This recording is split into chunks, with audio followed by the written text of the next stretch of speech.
Okay, so there are a couple other subjects I'd like to address. One of them is emotional eating. So emotional eating it comes out of just this sudden urge that you feel like you've got to have some ice cream or that handful of cookies or something. It's sudden, and it's to fulfill an emotional need that you have versus a hunger need. And I mean, you can tell the difference. So it's just good to be aware of, because when you start to reach for that ice cream or whatever it is and you eat it, yeah, you'll get an immediate benefit, like it'll make you feel better, but then soon afterwards you start feeling some regret, getting down on yourself.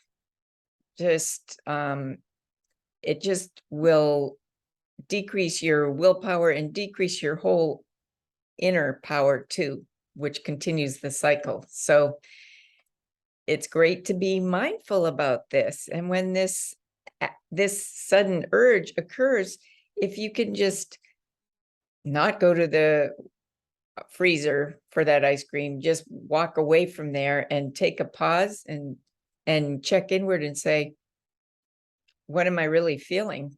What is this need that I have? Oftentimes it's a comfort need, or you're stressed, or it's like a reward or something for yourself. But if you can figure out what exactly that emotion is that you're feeling, like, is it lonely? Are you depressed? Are you bored or tired? If you can go inward a little bit in this quiet moment and then use some of those techniques that we talked about in the first module of stress relieving techniques, like maybe journaling. Why do I feel so depressed right now? Or maybe just like, oh, I've got to get outside and get some fresh air, and maybe that will rejuvenate you if you're feeling tired. Or, you know, or if you're just bored, you can go outside and go for a walk or a run, or just clear your mind and think about what it is that emotional need that you have. If you're tired, make yourself a good hot cup of tea and take a warm bath. You want to acknowledge your feelings and act on them, and not continue to stuff them down with food, because that is going to end up causing disease if you keep stuffing your emotions and not working on them and letting them go. So one of the other subjects I'd like to talk about are cravings and setbacks. So one thing I did forget to tell you at the beginning of this is, like, when we are changing our dietary habits and we're eliminating all the junk food, we want to get rid of it out of our pantries and cabinets, refrigerators, cupboards, everywhere. So that makes it a lot easier. Then you can replace it with the good foods that you should be eating. That makes it easier when you have a craving to not succumb to it.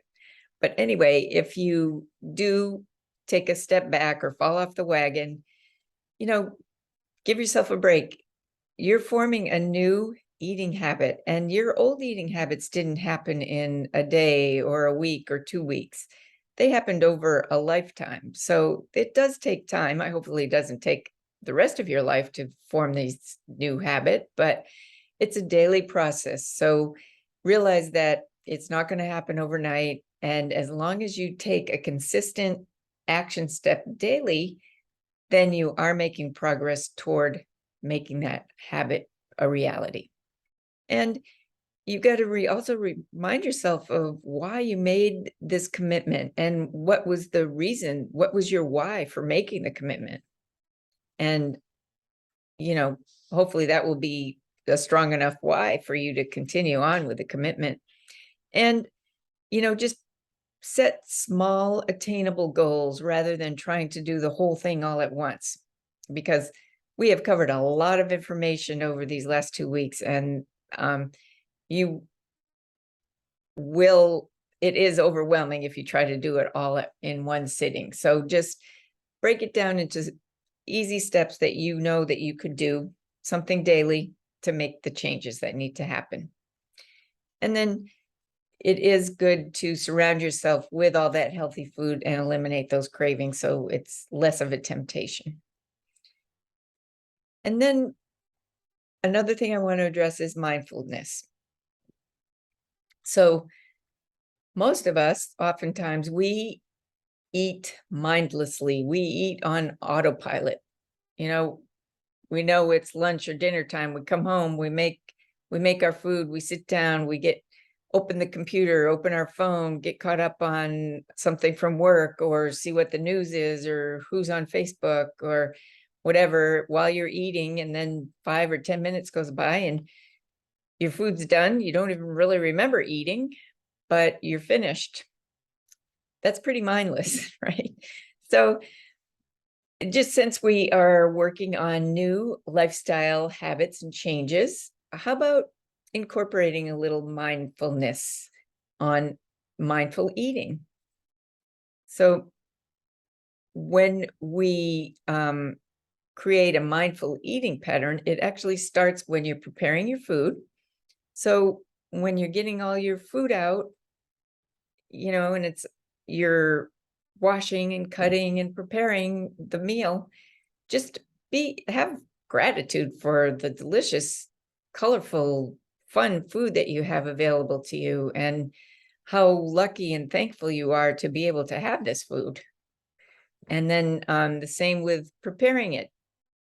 Enjoy it.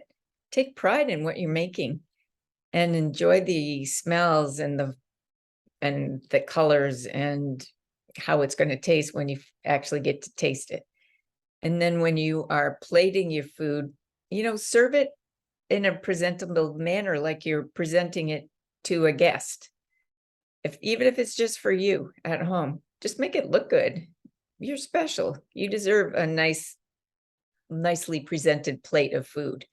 And then if you either are by yourself or if you're with your family or your friends, just have everybody just take a pause before they eat and be thankful for their food. Give thanks for the food. Just thank you for this delicious, nourishing food that we get to put in our bodies and help create health and wellness. Something easy, quick to say. And then when you eat slowly, eat one bite at a time, smell it, really taste it. They say that if you chew each bite 20 to 30 times, you start your digestive processes in your mouth. But if you chew 20, 30 times, that food will be fully assimilated or absorbed. All the nutrients from the food will be easily absorbed into your system through all that chewing. So you get the full nourishment from the meal. And then it allows you to take your time. When you eat slowly, you digest more slowly, but it makes you feel fuller faster. So you end up eating less, and then it helps with maintaining your weight. So that's a good plus all the way around.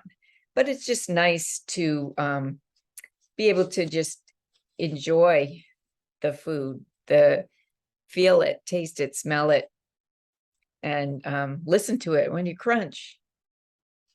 It's just a fun thing to do. So hopefully you can learn to enjoy the preparation and the mindful eating of your food. And I sure hope that you can put some of the information that I gave to you over these next couple weeks into practice right now.